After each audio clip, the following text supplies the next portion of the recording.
Kemarin, saya meeting santai dengan teman-teman lama yang dulu kami pernah bisnis bareng. Kesimpulannya, mereka sepakat membeli kepemilikan sebuah usaha saya yang saya jual karena butuh cash keras. Saya sedang fokus pengembangan bisnis. Salah satu dari mereka menceritakan bahwa dia drop sebuah proyek besar di Siak karena masalah financial closing. Tidak dapat dukungan dana. Saya bertanya, loh kok proyek Siak nggak jadi dilanjut? Kan bagus banget Pak. Waduh, sulit banget sekarang cari pinjaman di zaman sekarang ini Mas. Demikian dia menjelaskan. Swasta murni, kalau greenfield company sulit bergerak katanya kemudian. Tahun kemarin bukannya ada dengar-dengar Bapak ke Cina cari pembiayaan, saya menyelidik. Nah, ini kalau ke Cina kembali ke masalah idealisme, bukan masalah uang. Sudah taken, sudah dapat DP, saya balikin semuanya. Nggak bisa jawabnya. Tadinya saya berpikir dengan siapapun bisa berbisnis. Namun ternyata ketika bolak-balik ke Cina, kesimpulan saya satu. Demi nasionalisme saya tolak dan lebih baik nggak saya jalankan proyeknya. Wah Pak, kok segitu ekstrim banget? Saya bertanya lagi. Begini katanya menjelaskan, saya ke Cina berbisnis tidak masalah. Sekali lagi, berbisnis dengan Cina tidak masalah. Yang saya mundur adalah berbisnis dengan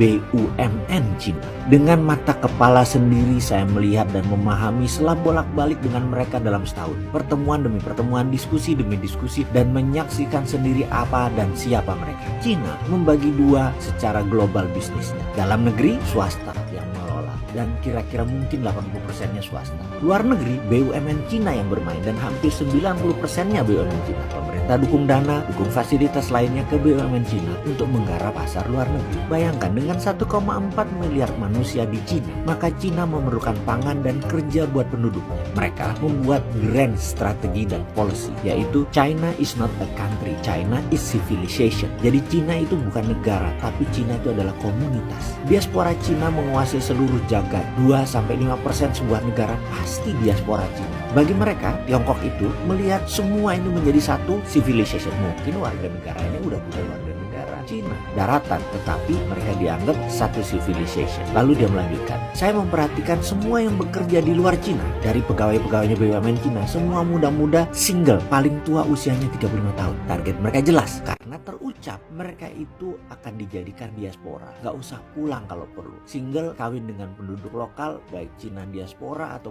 pribumi, nggak masalah. Lebih murah bagi mereka orang-orang itu tidak pulang. Targetnya seluruh dunia, setiap negara akan dimainkan diaspora Cina yang baru ini. Kalau perlu double dalam 10 tahun ke depan. Ini mungkin banyak yang tidak percaya informasi seperti ini. Tapi ini strategi Cina, ini grand plan dari Cina dan ini dimainkan bagian dari obor One Belt One Road. Semua orang yang bekerja di BUMN Cina di luar negeri telah mengikuti semacam wajib militer. Mereka terdidik secara militan dan mereka terdidik secara militer. Dengan pengetahuan ini saya putuskan, saya tidak akan berbisnis dengan BUMN Cina. Ini sama saja dengan menjual bangsa, menjual negara, menjual NKRI. Lebih baik proyek saya tidak jalan daripada bangsa Indonesia tergadai. Dan sekarang saya bingung dengan banyaknya bisnis Tiongkok masuk. BUMN Indonesia dengan BUMN Cina bekerja sama. Bagi saya hal ini sebentar lagi pasti jadi ancaman nasional. Ini soft track. Banyak memang yang terbuai dengan uang, terbuai dengan proyek, namun menggadaikan kedaulatan bangsa. Saya miris dengan ini semua. Kemudian dia melanjutkan monolognya. Saya berharap ini semua karena by accident, karena alfa, karena lupa, karena ketidaktahuan beberapa pejabat. Namun kalau ini by design, dengan sengaja melakukannya, yang nanti juga diikuti dengan paham komunis, maka saya rasa rakyat tidak akan diam.